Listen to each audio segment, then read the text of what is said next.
So hello everyone, welcome to the channel. So ये जो video है ये थोड़ा दूसरा टाइप का वीडियो, ये स्ट्रैटेजी वीडियोस नहीं होने वाला है। इसमें मैं रीजनिंग के टॉपिक वाइज रिवीजन आप लोगों को कराऊंगा, क्योंकि अब हमारे पास बैक टू बैक बहुत सारे एग्ज़ाम्स आ रहे हैं एंड सारे एग्ज़ाम में रीजनिंग का बहुत अच्छा खासा वेटेज रहता है। सो अभी मैं एक सीरीज़ टाइप का स्टार्ट करने का सोच रहा हूँ, जिसका ये फर्स्ट वीडियो है, जिसमें कि मैं इंपॉर्टेंट चैप्टर्स को, जिसका टॉपिक वाइज वेटेज अच्छा, उन सारे चैप्टर्स को कॉन्सेप्ट फॉर्मेट में सिर्फ रिवीजन कराऊंगा। इसमें मैं पहले बता दे रहा हूँ, इस पूरे वीडियोस में कहीं भी आपको क्वेश्चंस देखने को नहीं मिलेंगे।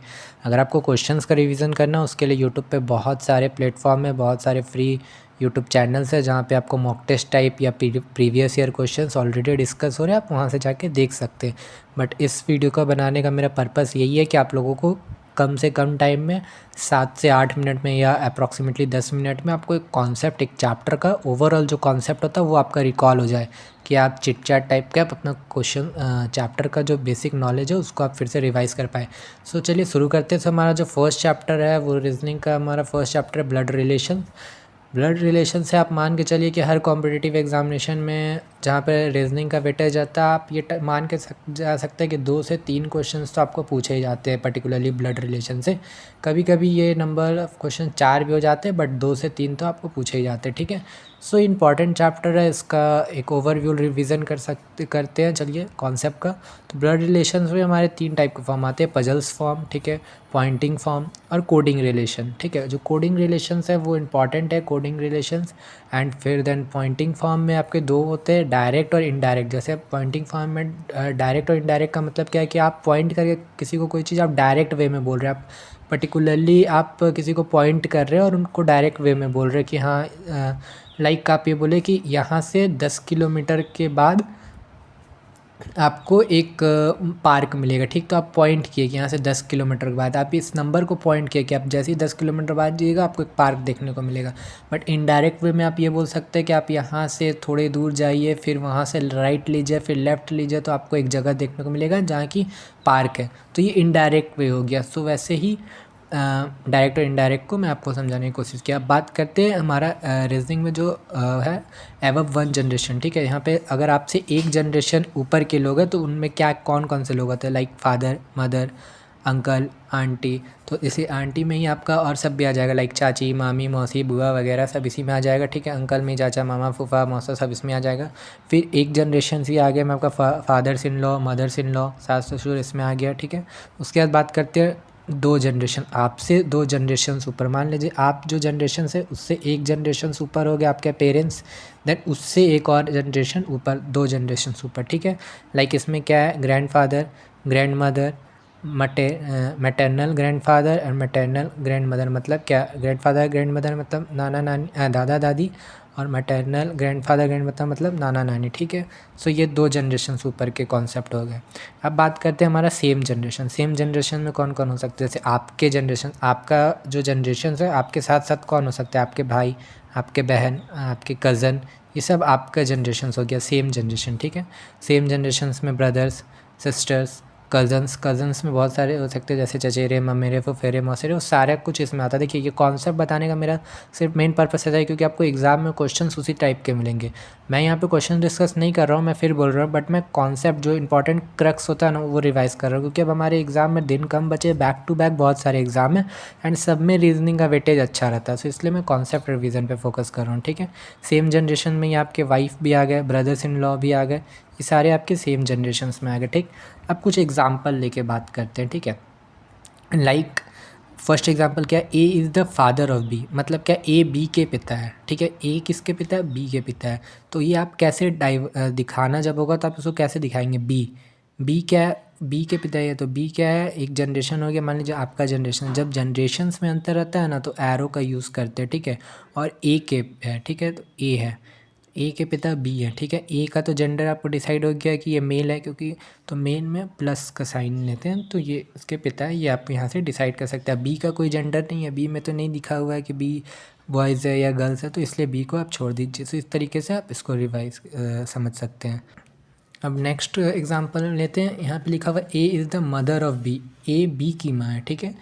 अब बी की माँ कौन है, ए है, फिर एक जनरेशन का अंतर हुआ, तो बी की माँ है ए, ठीक है। तो अब बी का तो जेंडर नहीं डिसाइड है कि बी क्या है, लड़का है या लड़की या क्या है, बट माँ है तो ये आपका मदर हो गई, तो ये फीमेल जेंडर डिसाइड किया तो ये माइनस से डिसाइड करते हैं, मेल जेंडर को प्लस से डिसाइड करते हैं एंड फीमेल जेंडर को माइनस से डिसाइड करते हैं ऐसे, ठीक है। होप सो आपको पता होगा। अब बात करते हैं नेक्स्ट एग्जाम्पल। आपको एग्जाम्पल समझ में आ गया। बात करते हैं नेक्स्ट एग्जाम्पल। नेक्स्ट एग्जाम्पल क्या है, A is the grandfather of B. A is the grandfather of B, ठीक है। जैसे ए बी के दादा है, ए जो है वो बी के दादा है। यहाँ पे आप देखिए तो आपको दो जेंडर का, आपको यहाँ पे दो क्या लगता है, आपको जनरेशन्स का आपको डिफरेंस दिखेगा। बी जो है मतलब ए जो है वो बी के दादा है, ठीक है। तो मान लीजिए यहाँ पे बी है, सपोज़ मैं बोल रहा हूँ बी है, तो बी के कोई पेरेंट्स होंगे, बी के मान लो फादर होंगे, फिर उनके फादर जो होंगे वो आपके दादा होंगे, ठीक है। तो ये फादर जो होंगे ये भी प्लस सिंबल डिसाइड करेगा, और वो जो आपके दादा है, ठीक है, तो ये है ए भी प्लस सिंबल डिसाइड करेगा। सो ये आपको समझ में आया होगा। अब बात करते हैं नेक्स्ट एग्जांपल है, A is the husband of B. A B के पति है, ठीक है। ए किसके पति, बी के पति है। ए जो है वो बी के पति, तो ए क्या हुआ, हस्बैंड हो गया, क्योंकि और बी के पति, तो बी क्या, वाइफ होगी। और जब हस्बैंड वाइफ का रिलेशन शो होता है सेम जनरेशन में, तो यहाँ पे आपको डबल लाइन का यूज़ करते हैं इस टाइप का, ठीक है। सो होप आपको ये समझ में आया होगा। Next example, A and B are cousin. A और बी क्या है, कज़न है। जब ए और बी कज़न है सेम जनरेशन में कज़न है, तो एक सिंगल लाइन का यूज़ करते हैं। ए एंड बी दोनों कज़न है, ठीक है। ये सिंगल लाइन का यूज़ करके आप इसको समझ सकते हैं।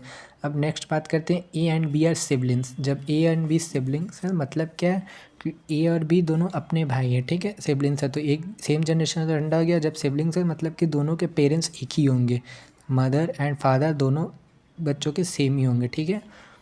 तो होप्स आपको ये भी समझ में आएगा। अब नेक्स्ट एग्जांपल लेते हैं, A is the father of B who is the sister of सी।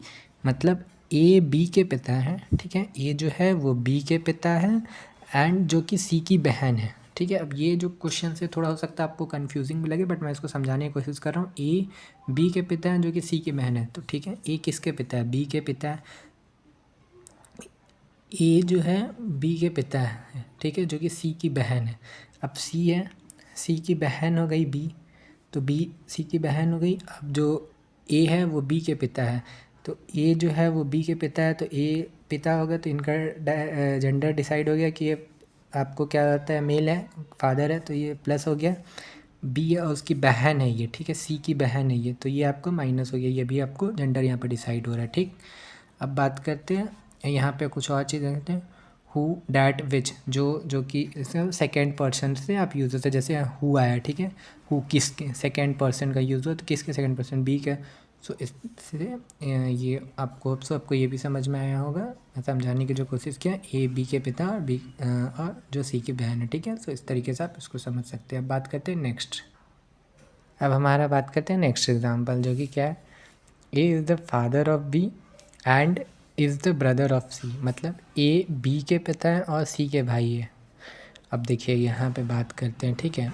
ए कौन है, बी के पिता है, ठीक। तो बी का जेंडर डिसाइड नहीं है, बी मेल भी हो सकता है फीमेल भी हो सकता है, बट उसके पिता ए है। ए का जेंडर डिसाइड है, ए को प्लस कर दिया, ठीक है। और वो जो सी के भाई है, तो वो सी के भाई है, सेम जनरेशन हो गए, पिता और भाई और उनके भाई सेम जनरेशन में आ गए, तो एक सिंगल लाइन से इनको यहाँ पे डिसाइड लिख दिया, ठीक। बात करते हैं कि यहाँ पे नीचे में कुछ इंपॉर्टेंट पॉइंट है जिसको भी मेंशन मैंने किया है, and but also which etcetera, मतलब और लेकिन जबकि इत्यादि, ये सब फर्स्ट पर्सन सब्जेक्ट है, ठीक। सो ये रहा यहाँ तक का कॉन्सेप्ट। अब बात करते हैं हमारा कोडेड रिलेशनशिप का क्या मतलब होता है। जैसे इसको मैं एक सिंपल से एग्जांपल से समझाने की कोशिश किया हूँ। जैसे देखिए इसमें क्या होता है कि आपको ये एग्जांपल है, लाइक आपको यहाँ पे दे दिया ये फॉर्मेट, ठीक। अब आपको स्टेटमेंट वाइज आपको 4 स्टेटमेंट दिया हुआ, ठीक। मान लीजिए 1 2 3 4 ऐसे 4 स्टेटमेंट दिया हुआ। अब दिया हुआ कि m प्लस n, मान लीजिए दिया हुआ। अब प्लस का मतलब मान लीजिए बोल सकता है कि प्लस का मतलब है वो उसके ब्रदर है, ठीक है, वो इसके ब्रदर है। मान लीजिए डिवाइड कर दे दिया कि वो उसके सिस्टर है, ठीक है, ये वो उसके सिस्टर है। फिर मान लीजिए इंटू का दे दिया कि वो उसके फादर है। मैं एक एग्जांपल के तौर पे आपको यहाँ पे लिख रहा हूँ। माइनस का दे दिया कि मान लीजिए वो उसकी मदर है, ठीक है। अब बताइए कि इसका एम का क्यू से क्या रिलेशन है। सो ये मैं एक एग्जांपल के तौर पे आप लोगों को बता रहा हूँ कि ये ऐसे ऐसे हर क्वेश्चन में अलग अलग टाइप का स्टेटमेंट दिया रहता है, और सबका जैसे यहाँ पे मैं ये जो यहाँ पे आप लोगों को डिस्कस किया ये हर क्वेश्चंस में ये सबका मीनिंग अलग अलग रहता है। सो इस तरीके से आप उसको प्रैक्टिस करके इसको समझ सकते हैं, ठीक है। सो होप्स आपको वीडियो पसंद आया होगा। मैंने ऑलमोस्ट 10 मिनट के अंदर मैं इस चैप्टर का इंपॉर्टेंट जो क्रक्स था उसको मैं आप लोगों को डिस्कस कराने की कोशिश किया। अगर आपको ऐसे ही और भी दूसरे चैप्टर्स का रिविज़न करना होगा तो आप कमेंट कर सकते हैं, मैं उस पर भी वीडियोज़ बना दूँगा। So thank you so much.